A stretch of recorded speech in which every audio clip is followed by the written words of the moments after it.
Bob Herbert's OpEd.tv is made possible in part by the CUNY TV Foundation with the support of Ann Ulnick.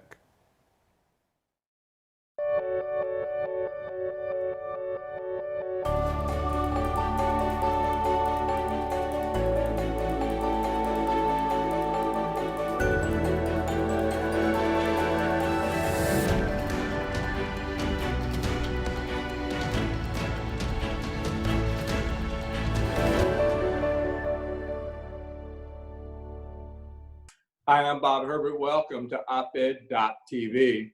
These are traumatic times that we're going through, and virtually all of us are paying a price, physically, economically, and maybe above all, psychologically. We'll talk about that last point, the powerful psychological impact of the COVID-19 pandemic, with my guest, Dr. Michael Sweeney, a psychologist who is the director of the Metropolitan Center for Cognitive Behavioral Therapy here in New York. Dr. Sweeney, thank you for joining us. Really appreciate it. Well, Bob, thank you for having me. Let's start with what you're actually seeing in your practice. I'm sure there's a great deal of anxiety, there's some depression, other complaints, but how is this distress from the pandemic manifesting itself in the therapy rooms? It's a great question. Let me start by talking about different groups of people. Those who are working on the front line and who are contacting COVID every day, those who have lost someone due to COVID, and then the larger majority of us who've simply altered our lifestyles in response to flattening the curve. So those three groups have different situations and will need a different level of care. I'll talk about the people who are at home. They're the largest group of people. Part of the problem that you have is that a good psychological life is made of ingredients, a bit of predictability, some socializing, a sense of accomplishment, etc. And while social distancing is necessary and serves the purpose of flattening the curve, it does challenge us in terms of putting those ingredients of a good life. It challenges us, but how do those challenges, what do you actually see? In other words, when people talk about the challenges that they're facing because of this social distancing or because they're locked down at home, what is it that they're complaining about? Understood. So during difficult times, it's the worst of our nature that comes out. So those of us who are inclined to worry too much, under great stress, will worry more. And those who are inclined to lose their temper will lose their temper more, etc. So as you all know, we all have better days and worse days. What we get essentially with lockdown is more worse days. Those of us who've been inclined to worry all along now have plenty of fuel for that worry. One of the things that we see is a lot of people at home who've consumed an awful lot of COVID news, and out of conscientiousness have lived on a steady diet of threat and fear. And that diet of threat and fear is getting to people. It's one of the reasons I think that you see such an eagerness for people to get out of the house now. So, especially here in New York, you have people living in confined spaces, primarily apartments.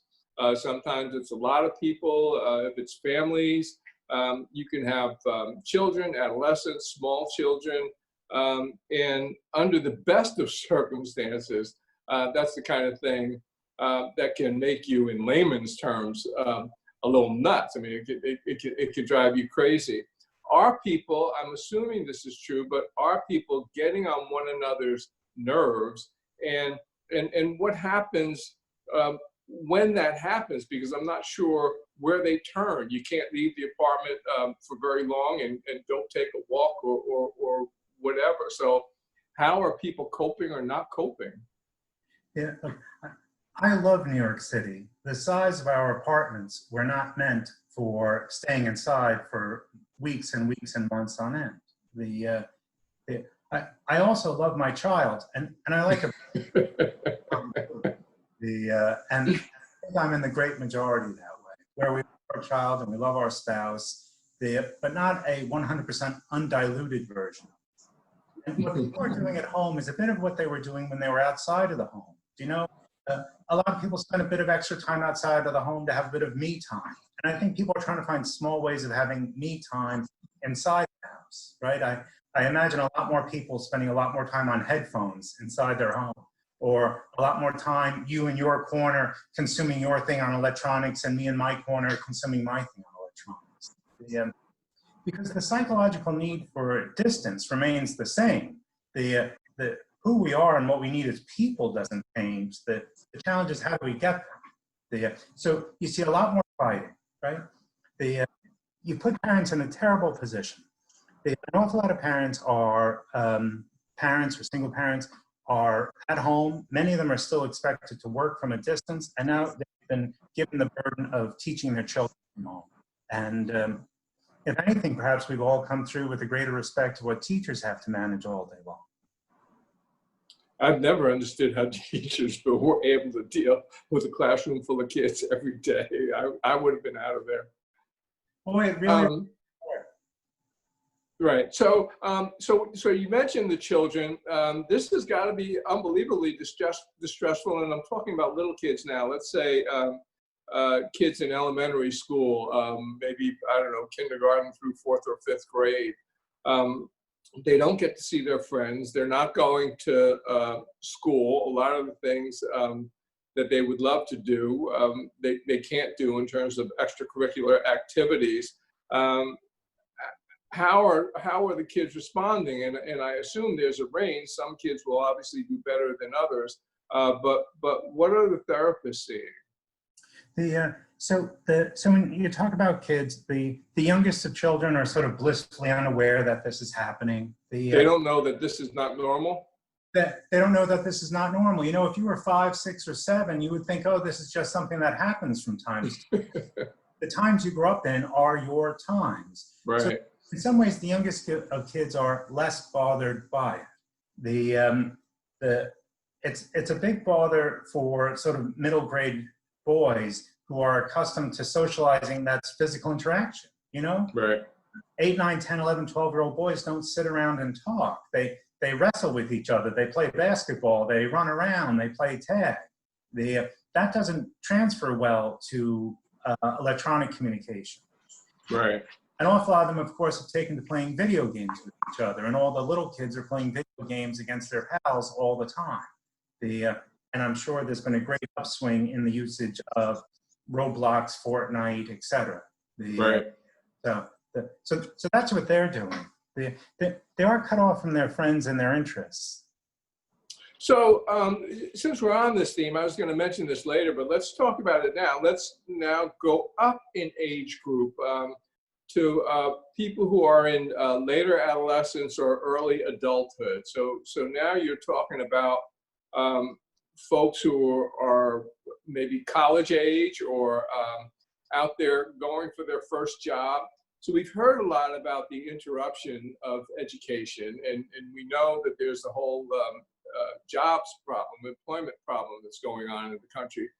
But what about their personal lives? These are the years when people are dating, when you're meeting people, you're going to parties, you're starting relationships, and in some cases, relationships that'll lead to marriage and that sort of thing. What's happening there? What kind of lives are they leading? One's personal life has been interrupted in much the same way their academic or employment lives have been. One hears all these stories of kids. They've invested 4 years in college. They've been dutiful students. They're delighted at their efforts. They're due the reward of a graduation and all the senior events, and all those senior events have been canceled. You know, these are significant rites of passage for college students to go and participate in all these things. And as you say, you know, high school and college is the time for dating. And all of that has been cut to a quick as well, because there's no opportunity for that. Loneliness is a terrible dance partner, and these kids are stuck with no one to socialize with, right? Their parents or their siblings. And as a lot of people can sympathize, a lot of people love their family but don't get along with them particularly well. And you see a lot of small flare-ups in those sorts of in-house tensions where my parents, who I kind of liked, when I saw them when I came home from college. Now that I've gotten 3 months of them without leaving the house, it's a thing. The other bit of disparateness in homes, of course, is that the level of fear is different between family members. You know, the sort of 60-year-old parent might be a bit more concerned about COVID than the 22-year-old college student might be. Right. And the younger one wants to go out, and the older one wants all the safety of social distancing. And that's not a once-off decision. That's an everyday decision. And it leads to real tension. And this period of opening up adds to that tension. You know, 2 months ago, when the edict was clear, stay home, it was easier to follow. The rules have become fuzzier as we've started these partial reopenings. The younger kids, perhaps, on average, are more eager to get out. Their parents more eager for them to stay home. And every time I go out, you know, everyone I get in contact with, when I come to you, I'm bringing home that risk to you. Right. And the older folks are more aware of that risk. They understand that it's not just you; it's whom you're coming in with whom you're coming in contact. So I can see where that would be certainly problematic. When we talk about these, you mentioned the small tensions that people are going through within households. Some of those tensions must be larger tensions as well. Are therapists seeing situations where relationships, and I'm talking about marriages or long-term relationships, are being seriously harmed or seriously affected one way or another? Yes. You see, part of what you have is many people are coping with the shortcomings in their marriage in ways that are kind of invisible. You know, you're married to someone, you don't get along great, so you stay at the office till 11 o'clock every night because it keeps you away from the spouse that you're not too thrilled with, and it makes you extra productive. Right. Now you're in that house all the time, and the difficulties that had long existed between you are laid bare by how much time you now get to spend together. And you see some amount of that. There's a part of what's true is that we all find small solutions to the problems that we have. The small solutions we find are sometimes not even completely clear to us, right? You have a spouse you don't like, so you see your buddies a lot. That's a small solution you drift into when you're in an unhappy marriage. Right. It's not as readily available for you when you're inside the house. So a lot of the previous ways of coping haven't transferred that well into, hey, I'm shut in the house. And anytime your ways of coping are lessened, your amount of stress and upset goes up.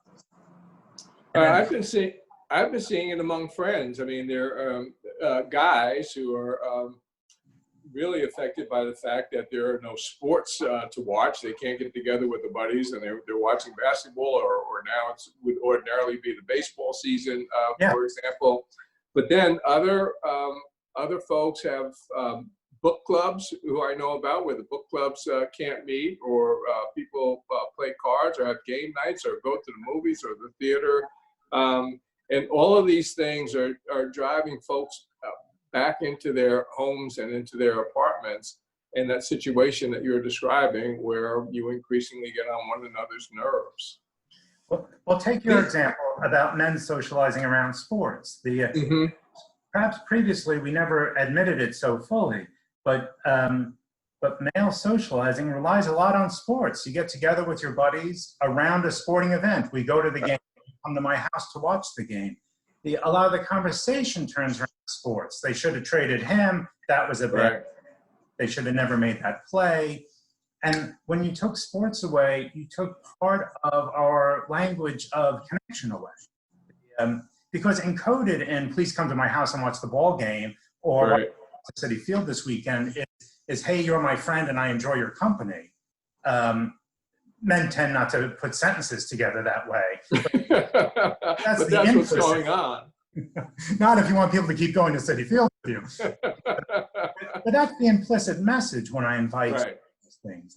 And you've taken that away from me.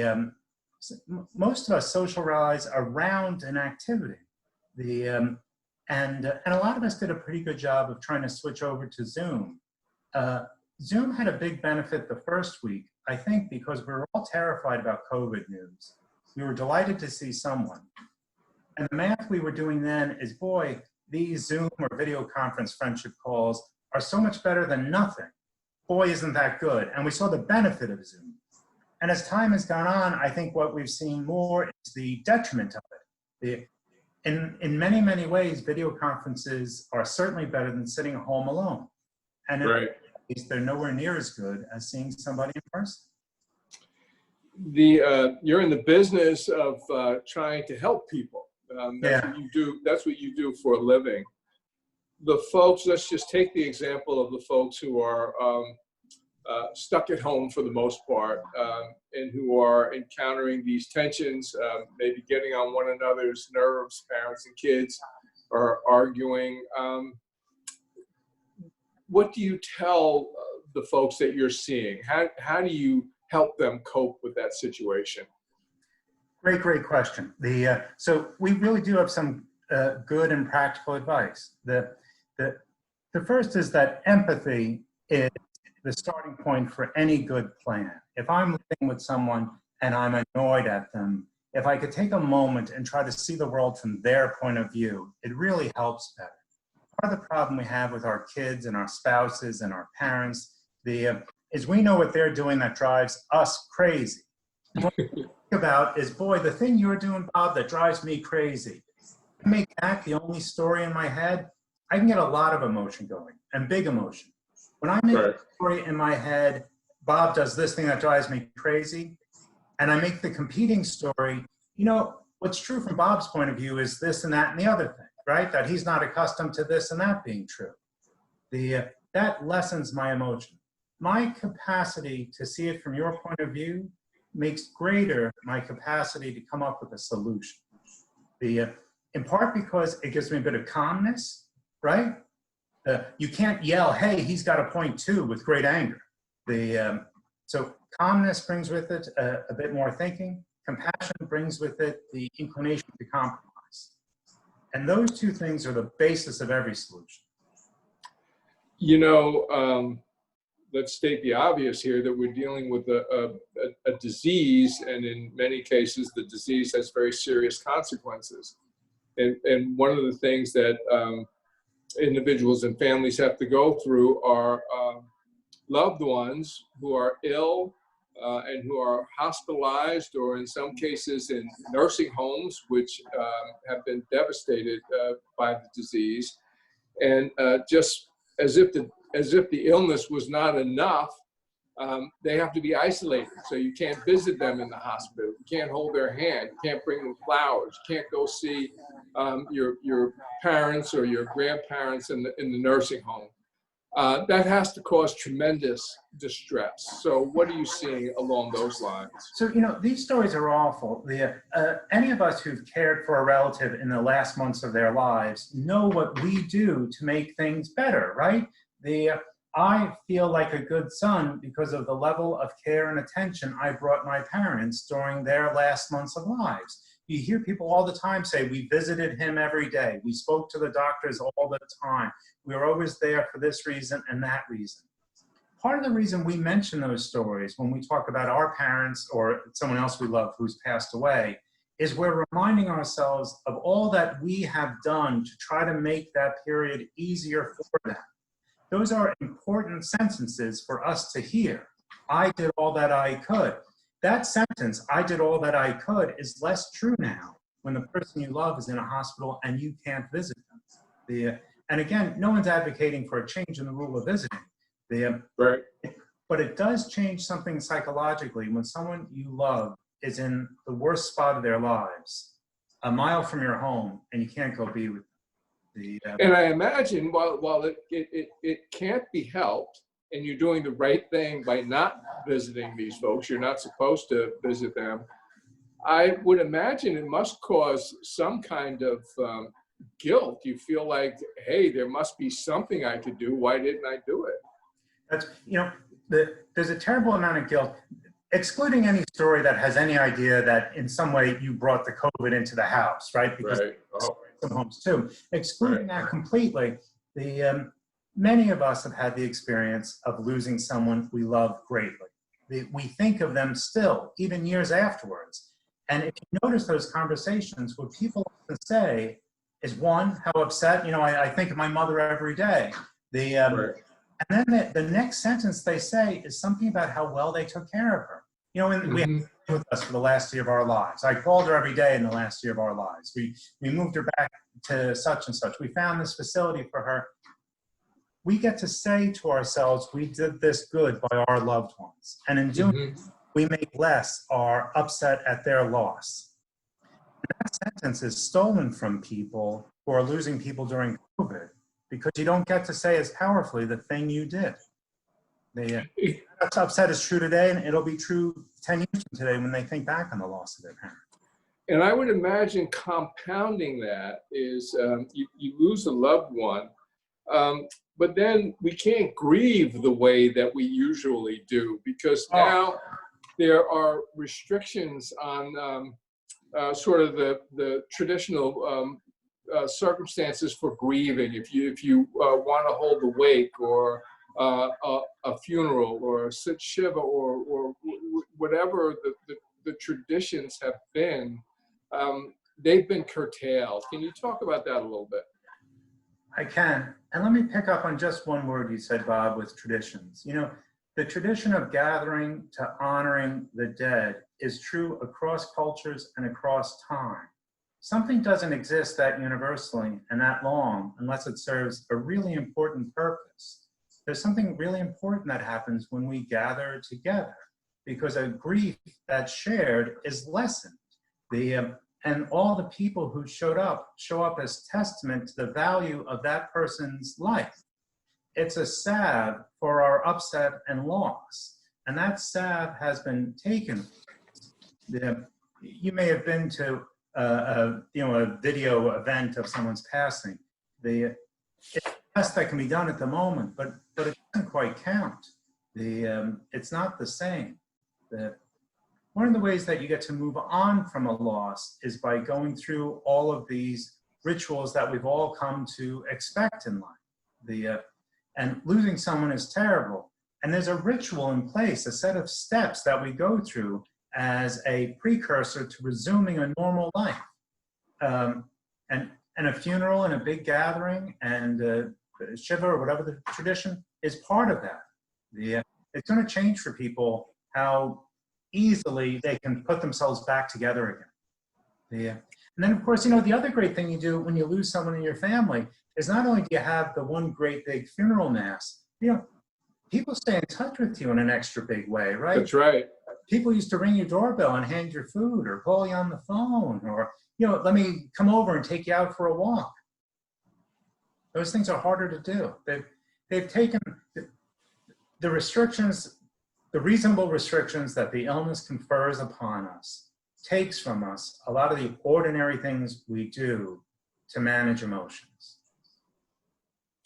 You've written about the trauma of the health of the frontline workers during this pandemic. That, of course, includes the healthcare professionals who have been getting, and rightly so, a great deal of attention, but it also includes people like transit workers, police and firefighters, people who work in grocery stores and supermarkets and that sort of thing. It must be difficult for some people going out there. They have the same kind of concerns and in many cases fears that the rest of us have. What's it been like for them? I always think of the poor person who's cleaning up at the hospital. It's all of the risk with none of the glamour and none of the pay. It's a really, really tough spot. We've had the opportunity to talk to lots and lots of people who've been on the front lines of caring for all of this. It's an unending bit of stress. When you're at work, especially a couple of months ago, the number of people who would die in a shift was astronomical. And this is amongst a group of people, You know, frontline healthcare workers, generally speaking, are tough people who have lives where they regularly encounter sickness and dying. Like, that's a hardy type of person. Right. People are overwhelmed by how much they've been called upon to do.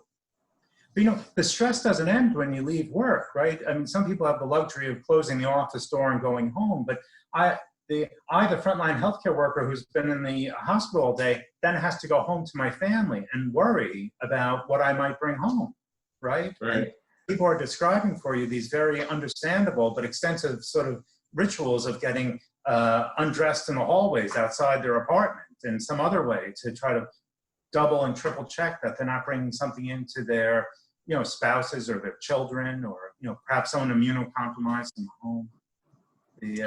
It's an awful lot to ask somebody. I couldn't agree more, and I also have a zillion more questions, but we've ran out of time. I hope maybe we'll be able to get you back. So thank you so much, Dr. Michael Sweeney. Bob, thank you so much for having me. Really appreciate it. That's all for now. Thank you for watching. See you next time.